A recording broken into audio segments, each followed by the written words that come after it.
Hello everybody. Welcome to this stream where we actually have a little bit of transfer news to cover. Oh my god, I know, it's been so long since we had anything substantial to discuss. It's been too long since there's been actual news surrounding a Leeds United deal, but we now actually have a little bit of a something.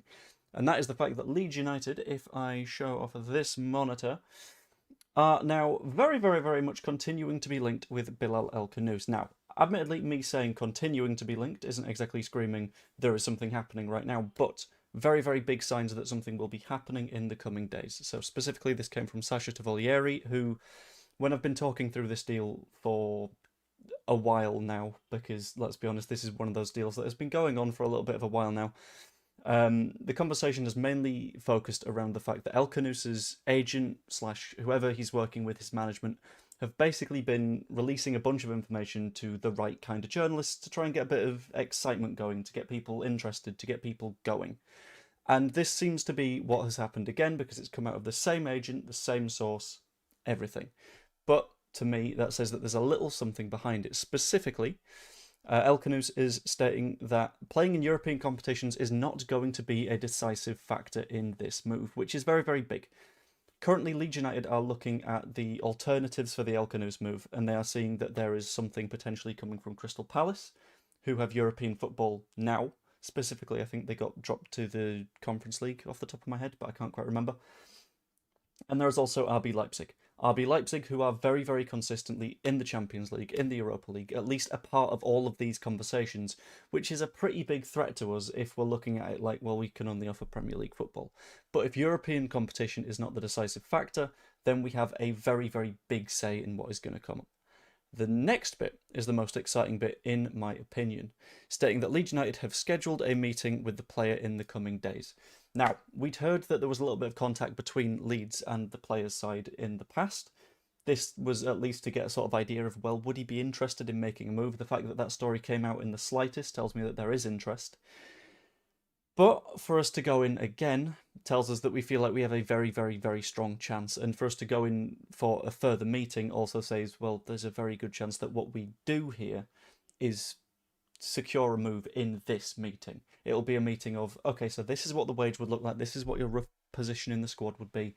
This is what the day-to-day is like at Elland Road. The sort of stuff that you do that is introductory. The kind of, okay, so you want to come on in. In your pop. Wonderful. However, the little bit that concerns me around this is the "and Crystal Palace", because this tells me that Crystal Palace are still hovering around this. And Crystal Palace could also make a move depending on departures next week. Now, this makes me feel a little bit optimistic about the potential move, because Palace at the moment are in a position where they know they've got some decent quality players and all this kind of stuff. However, they're also looking at the situation saying, well, if we don't lose Eze, then why would we look to make a move?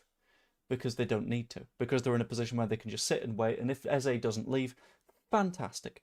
They will just not bother with El Khannouss. However, Eze goes out, they will need a replacement. It's all a little bit complex. It's, again, that thing of dominoes in a line will eventually fall one by one, and we're just sort of seeing where Leeds United sit in the train at the moment, and whether we are the direction this particular domino will fall. In my own personal opinion, by the looks of the chat is not looking very confident in what is going on at the moment, asking how many meetings were there with Paisha, all this kind of stuff.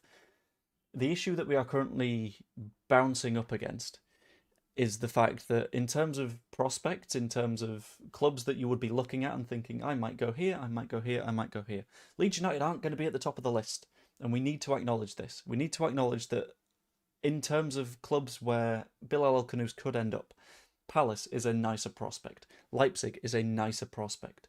And there's lots of moves where you could eventually find yourself where you don't end up in a relegation scrap. Like, it feels like a lot of Leeds fans at the minute are looking out across the plains that we like to call the transfer market going, why is no one coming to us? And it's because there's a hell of a lot of other destinations where players can go, and they're a little bit more attractive. It's our job right now to sell ourselves as the place to come for a player that is young, that is upcoming, and that, I will be completely honest here, is likely to be sold on at some point in the foreseeable future. Because, let's be honest, we are currently not at the top of the food chain. We need to acknowledge that that food chain exists, as said by Ollie. We're towards the bottom of it right now. And as long as we are able to take in what looks quite good to us and then sell it in the future, we're going to look quite good. But at the moment, it's a case of making sure that we're not trying to eat the food that's on roughly the same level as us, whilst there is someone slightly above us sort of going, I kind of fancy that player. For me, I'm still a little bit confident on the potential deal, because whilst the whole Crystal Palace thing, saying it depends on departures, is kind of important, because Crystal Palace are the big sort of competition in this, because I feel like there wouldn't be the mention on the playing in European competitions thing if Leipzig were genuinely in there. For me, I have a little bit of confidence by the fact that this has come out. If there was any confidence on the side of Bilal El Khannouss that he thought that actually a move in the direction of Crystal Palace is definitely on, and they are my number one pick, and there is nowhere else that I will consider going, then you probably think, well, fine. I'll just not meet with Leeds. However, meeting with Leeds United in the first place is very much saying that we're at least in the competition and pushing for it. And that's all we can do at the moment. As much as a hell of a lot of people, and it's a constant narrative online at the moment, are saying Adam Blunderwood, or whatever the fuck people are saying. Transfer deals, A, take time, B, often take time for reasons out of your own hands. So specifically in this case, El Khannouss's release clause is rumoured to come to an end on the 15th of August. Why would he take the first potential suitor when, like earlier this morning, for example, there were rumours that West Ham were in for him, there were rumours that Tottenham Hotspur were in for him. All well and good. Fantastic. But if you're looking at the situation on the whole, if he's got until the 15th of August, why would he go, oh, well, Leeds were the first, so I'll go there, when in reality Spurs might be in the conversation? Because Spurs might be in the conversation a little bit more now that James Maddison's injured again. It's really, really hard to say.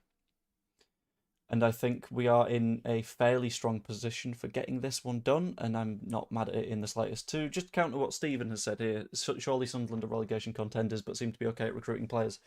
You're saying it as if we're not. You're saying that as if we've not already signed like 7 players this window. So like, in order of in which we signed them. First signing of the window was Jacobiol, who was a player that was at Udinese, who are a very, very, very strong side. There was interest from, I believe it was Roma or AC Milan. It was one of the two, and Newcastle tried to hijack the deal at the last minute. But we got that done. But people tend to forget that. We signed Bornau, who is a very, very decent backup centre-back. We signed Mecha, who, admittedly, on a free, sure, but is a very high-quality player. We got Gudmundsson from Lille. He has played in the Champions League relatively consistently. Longstaff, experienced in the Premier League. Anton Stack, one of the best defensive midfielders in the Bundesliga. And Lucas Perry, who, having talked to someone who watches a hell of a lot of Ligue 1, looked at that move and went, how did you get that one done? So all of the signs from all directions are effectively saying that we're heading the right direction in recruitment, but some positions, the ones in higher demand, like wingers and like strikers, the high-ticket items, are always going to take a little bit longer. That's natural, that's normal, that's how the transfer window works, and it always will be, and it always has been. So I think this sort of feeling that we've not done anything done in the last 9 days, because if I remember right, that's how long ago we signed Lucas Perry. The fact that we've not done anything in 9 days, and the fact that people are scared by that, is sort of like, we can take a little bit of time. It's okay. Would I say El Khannouss is a marquee signing? I'd put him up there. Definitely. Because he's definitely a ridiculously good footballer. His ceiling is through the roof, which is weird because that's not where ceilings normally go. They normally go under the roof. But El Khannouss is a very, very good footballer who pushes that ceiling beyond a roof, I suppose, with the metaphor that I'm going with, but I'm not going to go with it too hard. And I think that whilst he's not the big shiny name that a lot of people will demand, because some people have been looking at the likes of Heung-min Son, for example, and they've gone, well, why is he going to MLS? Why have we not signed him to Leeds United? Well, because he doesn't want to come to Leeds, because he wants to play in America. He wants something a little bit different to the Premier League. Because those personal situations matter a hell of a lot of the time, because you're not just buying a stock or a share or a product or an asset. you're hiring a person. And hiring a person means that they want to come to you as well. Saying that Leicester fans really rated, they do. I specifically, when the El Khannouss stuff first came out, I reached out to Locks and was like, "You're gonna know more about this guy than I am. Can you tell me a little bit about Bilal El Khannouss?" And he was like, "Yeah, his ceiling is genuinely Champions League. At the moment, he's a decent level Premier League player." And I think if we slot him into a decent level Premier League squad, which I think we've got at the minute, because the additions we've made are very, very, very strong, we're heading in the right direction. So all this panic, like, I don't know why Four Candles is bringing up Kemar Roof, for example. You might notice that the season after we sold Kemar Roof, by the way, we got promoted. And Kemar Roof went to, what, Anderlecht, then Rangers, I think? Let's have a look. Currently 32 years old, is currently at Derby County. Went to Anderlecht, played 13 times, scored 6. Sure, not a great league. Went to Rangers, played 63 times, scored 26. Again, not the best of leagues. I think that was a play on words. Shit, I've missed it. Bollocks. I'm so tired. I have spent... Right, okay, this is going to be a momentary personal rant before I get back onto transfer bits. I've spent the entire day waiting for an appointment-y thing where they said they'd pick up some stuff from the front garden. And they said, we'll show up at some point between 9 a.m. and 9 p.m. Anyone who does that, fuck you. Because I had so much stuff that I had to do today that would have taken quite a while to do. And I would have loved to have a morning to do things. But I spent the entire day just sort of sat here like, but what if they show up? I was about to nip out to the shops. I genuinely gave up. And I was like, right, sod it. They'll show up in the evening. I put shoes on. I was ready to go out to the shops. And they just... That's when they arrived. And I hated that so much. That's why I'm in a bit of a mood right now. Language. The language is English, Scully. I thought you might have picked that one up by now. I believe you are a repeat viewer anyway, so I think you would have picked that one up by this point. Who knows? Leicester have been linked to Leeds players Greenwood and Joffrey, so maybe cash plus player swap. I don't think that's going to be the case. I think Joffrey is almost certainly on his way to Hull at the minute. And as far as I've been able to tell, Greenwood isn't hugely linked with anyone. There was that one initial little bit of a link that was like, Sam Greenwood potentially on his way to Leicester. But then Leicester fans were like, ugh. And Leeds fans sort of looked at it and went, why would Leicester make that move? That doesn't work for them. That doesn't necessarily do anything for us, because I don't think they're taking permanently. Not one that would work. And especially when it comes to swap deals, they get a little bit complicated now, because a swap doesn't really help you from a PSR perspective. It's better to do it financially, because then you can amortize bits and bobs a little bit more, which saves you a lot of time and effort and all that kind of stuff. Afternoon, guys, been off for 8 weeks on the sick. Got 4 left. Will we sign anyone by the time we go back to work? Absolutely we will. I reckon that we will do 3 more players. I think it'll be creative midfield / attacking player. Specifically, El Khannouss is looking more likely, I think. Then it comes to a striker, which I think gets done, because it would be absolutely wild of us to not do a striker. And then it comes to a backup fullback, someone that can do both sides. And I think James Justin is the one that's looking the most likely. Imagine if we're like, we keep meeting with El Khannouss and El Khannouss's club. And it's like, no, it just turns out he's got the same agent as James Justin. That's the only one that's going on. That would be wild. That would be a nightmare, but it'd be quite funny. Melia to Leicester to replace Hermansen. That would be... I don't think they would, because they spent way too long playing against Leeds United to have not realised that Illan Meslier has some pretty fundamental issues in his game that would be bad. Do you think any more players apart from Joseph and Harrison will be leaving? I think you get the 3 Gs, which is Gelhardt, Greenwood, JB. I can see Bamford leaving, I can see Meslier leaving, and Joseph and Harrison, and Schmidt, because I think we'll sign that back up. I don't know. Have Leeds triggered the clause for the Leicester player? No, because the way that it works isn't necessarily like that. So, I'm going to pull up Whiteboard and quickly explain the release clause situation. Right, so, in essence, what we've got is a fun little situation where, let's just F11 that and switch over to here. Right, okay, so, this line here,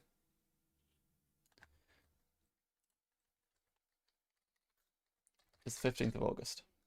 Right? This is the deadline. This is the day that we cannot cross. I'm going to make it a bit bigger, just to sort of show this is the day that is the final day of his release clause existing. The rest of it is just the timeline. That's gone wobbly. I ran out of mouse space. Hold on. The timeline. Cool. Currently, we're around here-ish. Cool, brilliant, sure, whatever.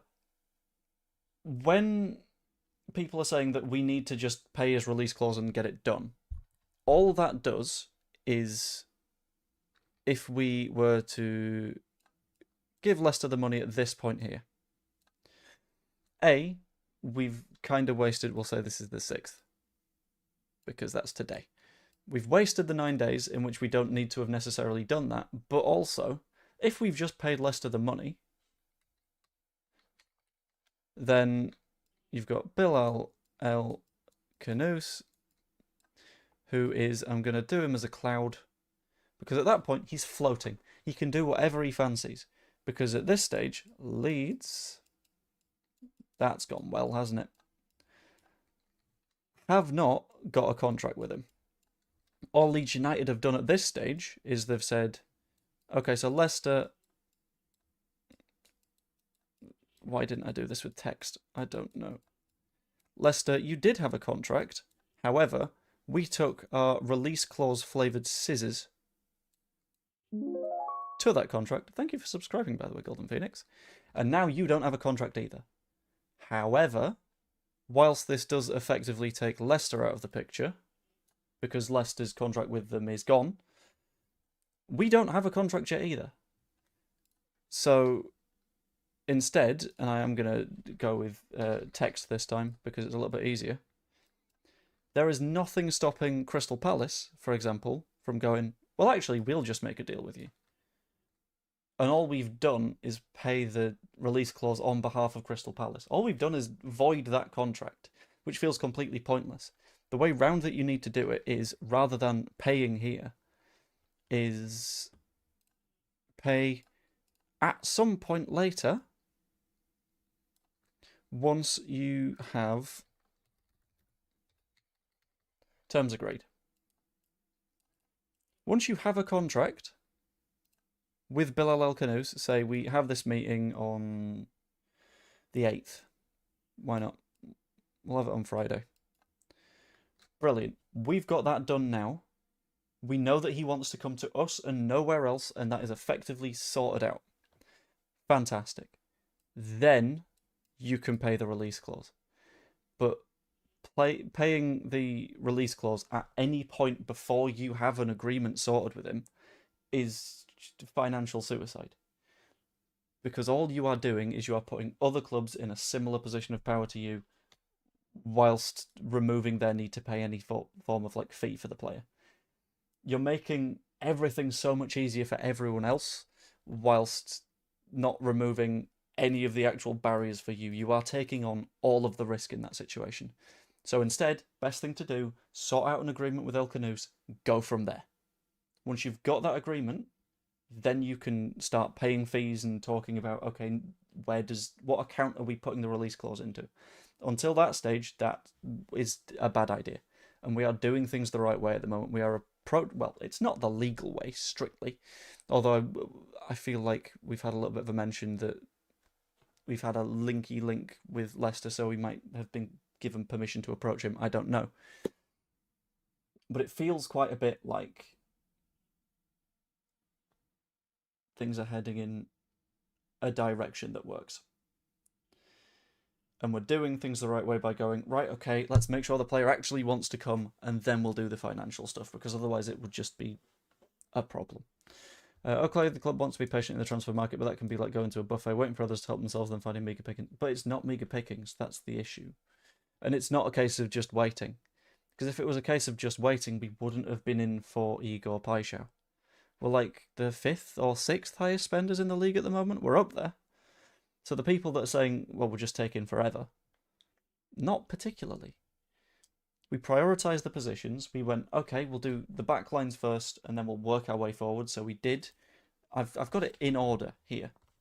I'm going to hide something because I'm preparing this for like a quiz thing. and it's sort of upside down, and that isn't going to focus. Fuck it. But we went Bilal first. Cool. Starting centre back. Now. Right. Okay. We've got a bit of backing. That makes sure that injuries aren't going to completely kill us in that position. We see Metcha is on a free. Presumably, there's more interest in him, and we make the jump, and we make the signing, and it gets done. That's a case of us acting very, very quickly. Then it's a case of Governmenton, again, building out the back lines, followed by Longstaff, because once your defence is solid, you can start progressing through the pitch. Then Longstaff, then Stack, and the midfield, done. And then we go forwards. That's a very active, directed process that I think points us in the right direction. And then we got Lucas Perry, and that's a case where, yeah, sure, we might have taken our time, but we took our time to get the right player. There's a difference between sort of waiting until there's nothing left at the buffet and rushing to the buffet and grabbing whatever like dish that you see first, and you end up with fermented bean curd or something like that. You want to make sure that you get what you actually want rather than just getting what you can. And I think that sort of direction that we're taking, the sort of slower, more methodical thing, is working. Stevie's saying that El Khannouss has interest from Champions League clubs. That why we're not wasting time though, because if we are actively meeting with the player, that shows that the player has an interest. That shows that there is actually a little bit of a something there, rather than. Because, like, if he didn't want to come to Leeds, he wouldn't show up, and he wouldn't agree to have a meeting with the club. The fact that there is at least something there shows us that there's something going on. Some people at the buffet have bigger plates. They do, and they've got vastly bigger appetites, and I think the metaphor falls apart because I feel like you're not going to get food actively jumping onto specific people's plates. But I don't know. Fermented bean curd, that'd be Harrison back. No, that'd be like. That would be worse than Harrison back. That would be Helder Costa. That would be, we've got no idea what to do, let's sign Helder Costa. That's the alternative. At least he needs to go all out in the meeting Victor style, sell the project as his best option feel. I think we will, because like everything that we've heard around, absolutely everything surrounding this, is that in terms of pictures and stuff, we are putting forward Leeds as a club, Leeds as an opportunity to build yourself as a profile and as a player. And we're also putting forward the idea of, well, we're not going to be the final step. We're not the last go of your career. It's not a case of come to Leeds and we'll give you a 15-year contract and then you can retire. It's a case of come to Leeds and we will be the springboard to something bigger, and we can improve ourselves at the same time. It's a sort of mutual understanding thing, and I think that's a really good spot for us to be in at the moment, because we need to acknowledge that that's the reality of the situation. Our situation right now isn't we are the biggest name at any given table. It is, okay, so now how do we make this particular sale to this particular player? Jer has had a quite interesting note on this that I'm going to give a quick read. Stating that anyone else get the feeling we aren't really interested in him. Release clause, clean enough move, but just at conversation stage. I could be very wrong, and hands up if so, but I just get a feeling this isn't one we do. I think that I would personally counter Jer, and whilst I do 99.9% of the time agree with Jer in terms of transfer stuff, he tends to have incredibly good takes. I think this isn't a case of hesitance on our part, I think it's hesitance on his. So, Jer noting that like it's clean enough move and it's at a conversation stage. I think it's at the stage of he's trying to work out what the options are. And him trying to work out what the options are is completely, it's common sense from his perspective. I think we have the interest, but I don't think it's going to be a case of this is the only player we're looking at. Because again, people are going to be doing the thing of Leeds are wasting all their time on one player. Not the case. A football training ground. It's not exactly like the players have to go inside and cook their own dinner and then they've wasted time that they could have spent training. No, different people do different jobs, and even one person can do multiple different jobs. Back to the buffet. The chef, because he's putting out multiple different dishes, isn't just spending all of his time on one thing. No, he's gonna. Okay, so I'll whack that in the oven, and whilst that's in the oven, I'll fry the rice. Once the fried rice is on, I'm gonna start cooking up the mushrooms, and then it's time for the chow mein. Fuck, I want a Chinese. Guys, why have you done this to me? But that's the sort of spot I'm in here. Ooh. Joe, his agent is stalling because of interest from Spurs and other European clubs, just like Nunes. We need to move on, get whatever Farke needs. A 9, a 10, a winger and 2 full-backs. Counterpoint. Also, thank you for the super chat. It's much appreciated, Stevie. Counterpoint is any player in this situation would do this. He's got a very firm, like, this is where the release clause ends. So the time up to that he can spend shopping around, basically. And I understand that. That is completely fine. But I don't believe it's a case of we need to move on, because I don't think it's a question of we can only do one thing at a time. If this is the number one option, you don't move on.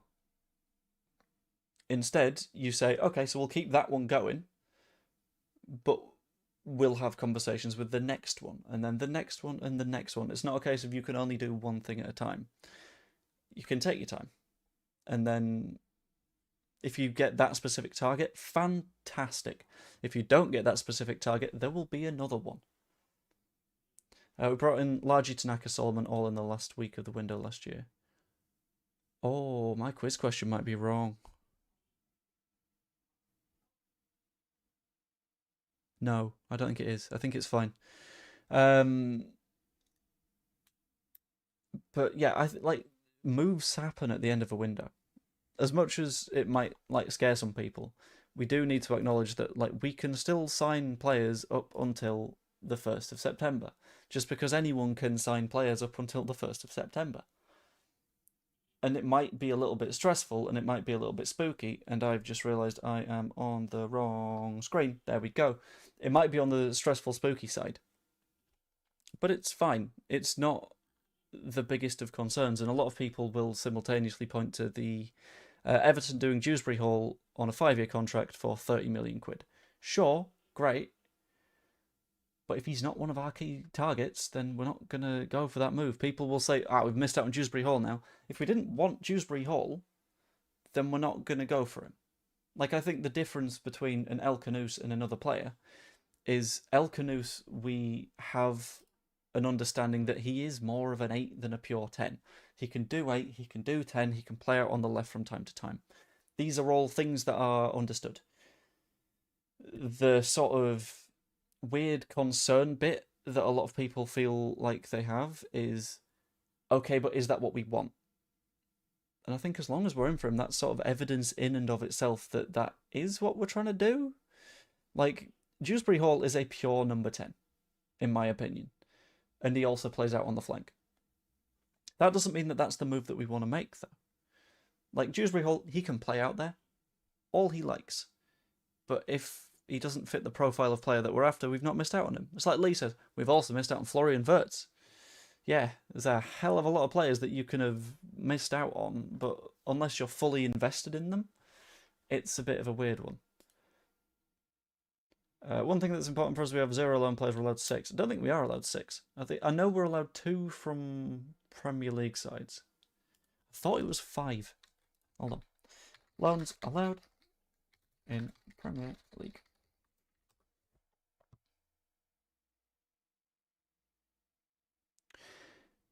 The maximum number of loans registerable in the same season is 4. I believe, and under no circumstances shall more than one be from the same club at any one time. And you also may not register more than 2 players on loan at any one time, apparently, but that was in the 23-24 window. It's confusing.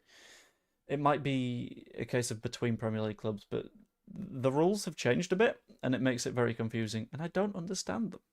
And I'm willing to admit to that.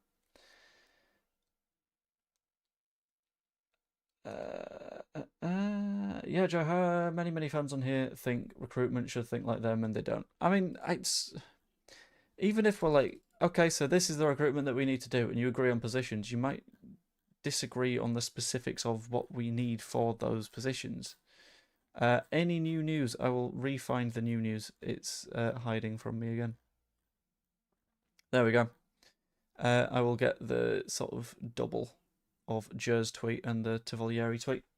Bosh. The gist is Leeds are meeting with El Khannouss at some point in the coming days. Crystal Palace could make a move depending on departures, so in the event that Eze were to leave, that would probably trigger them moving for El Khannouss.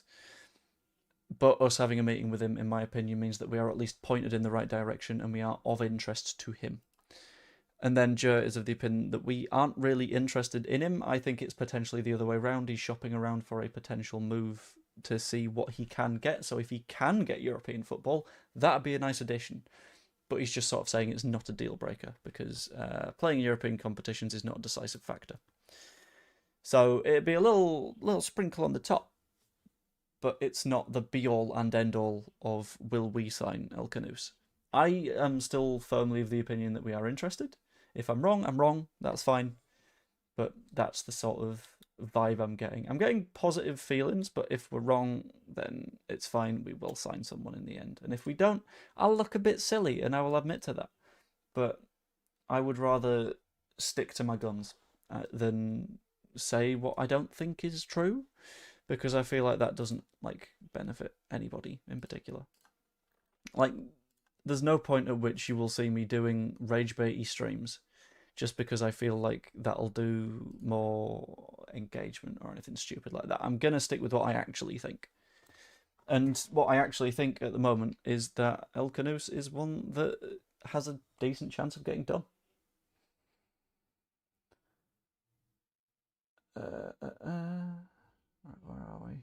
Is that domestic only? Thought you could also get a couple more from abroad. It might be, but I don't know. I'll be honest, I don't know the loan rules in enough detail. That was a quick Google that told me that. I didn't even mean to do the be-all and end-all thing on purpose, but I will absolutely claim that as a win. What I'll also claim as a win is if you guys fancy popping a like on the stream. That'd be massively appreciated and will help to bump things up a little bit as the transfer window keeps on going. Earlier today, I was looking at various sort of news sources and I was like, there's nothing. Nothing has happened for such a long time. I don't know what I'm going to do a stream on. So I saw this tweet and I was like,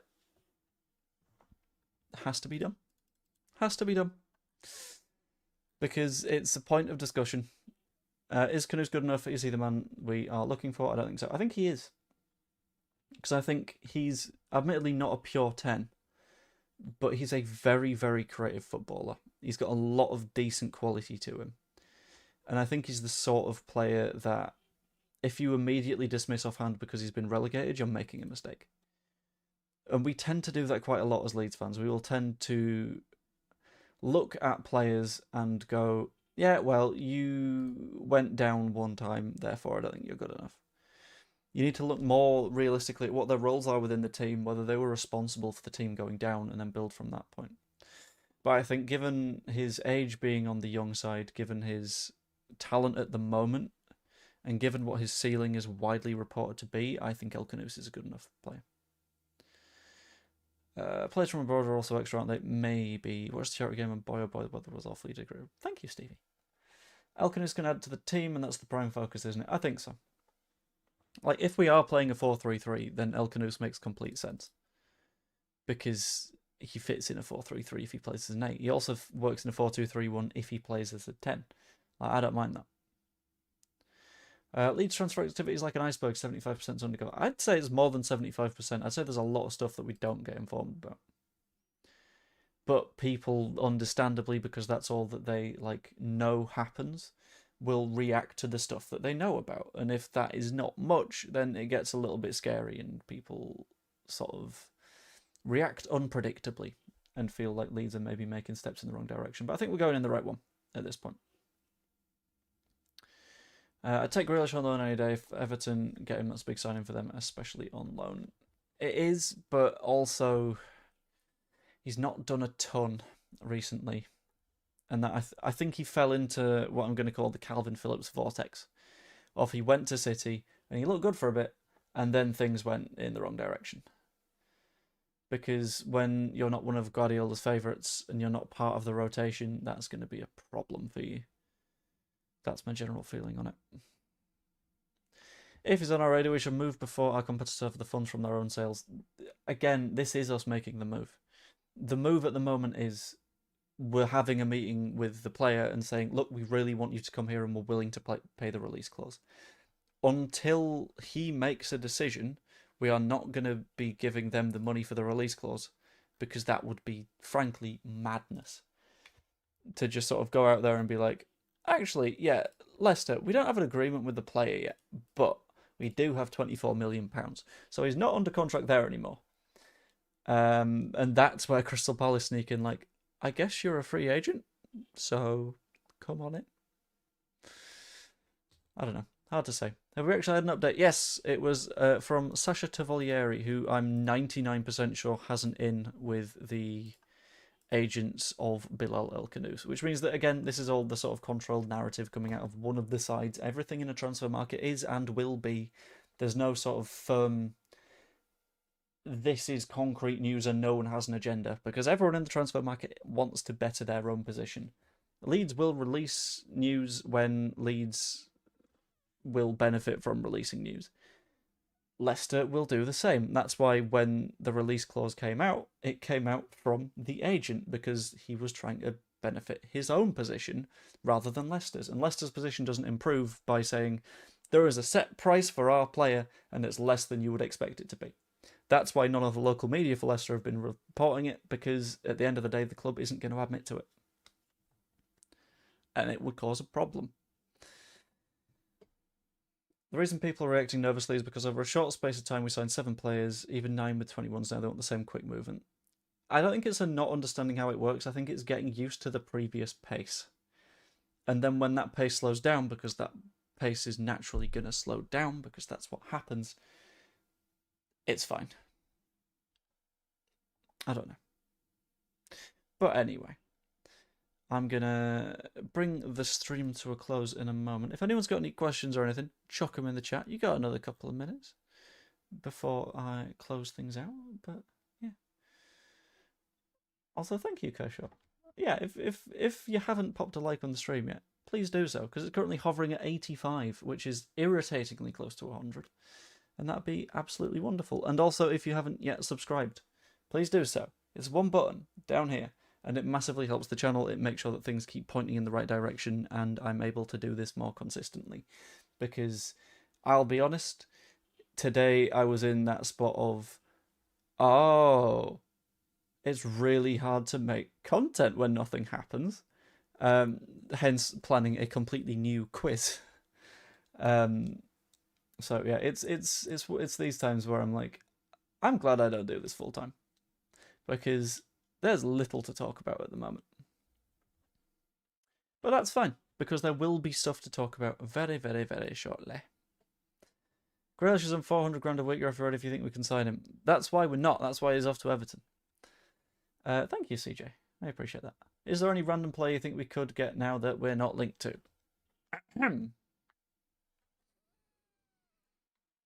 How many people have been here for my Football Manager streams in the past? Anyone? No one? Because what if I was to tell you that Dennis Mann is on the market? He's probably going to Eindhoven, and that probably makes it quite hard for us to sign him. But Dennis Mann, the man, the myth, the man. In fact, sod it. The man, because he's called Dennis. You get it? It's a good pun. Is on the move. And I wouldn't mind that in the slightest. That would be an absolutely fantastic deal for us. I don't even care about his quality as a player. I care significantly more about the fact that he is a spectacular meme. And I enjoyed watching him in the Euros as well. That was true. I think we should prioritise a right winger. Plenty of depth on the left, but we only have Dan James on the right. Rather play William Lagey on the left. I think I agree. But also we've got a bunch of players that can play just entirely across the line. I'm going to cut back to my face now rather than Twitter. So there we go. But is he the right man? No, he's the left man. No, I think he does play on the right wing. So there we go. Good afternoon, CB. You have timed that impeccably because in a couple of moments I'll be bringing the stream to a close. I'm genuinely, I'm not even kidding.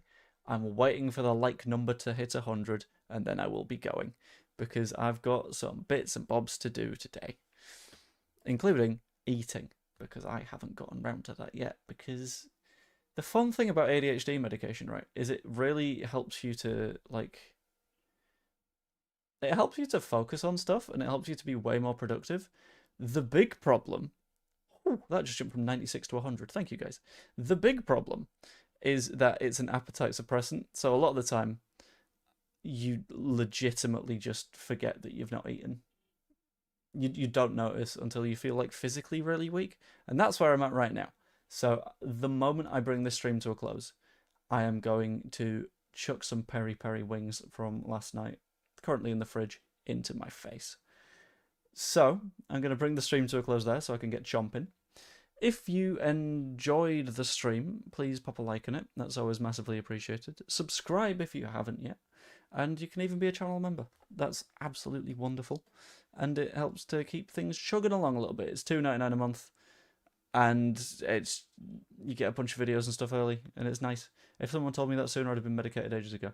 I am indeed. I'm lisdexamphetamine. Or Elvans, as it's known. But anyway, hope you all enjoyed, and I will see you later. Toodaloo, friendos. Where's the right button? I can't see it.